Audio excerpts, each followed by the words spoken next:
मी मागील काही दिवसांपासून तुझ्यात गुंतत चाललोय आणि मला असं वाटतंय आपण पुढे जायला पाहिजे.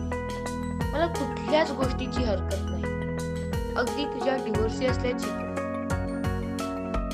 मी तुझ्यावर मनातून प्रेम करतो आणि जमेल त्या प्रकारे तुला सुखी ठेवायचा प्रयत्न करीन. तुझ्या मनात काय आहे ते मला जाणून घ्यायचं आहे आणि तुझा निर्णय माझ्यासाठी अंतिम असेल.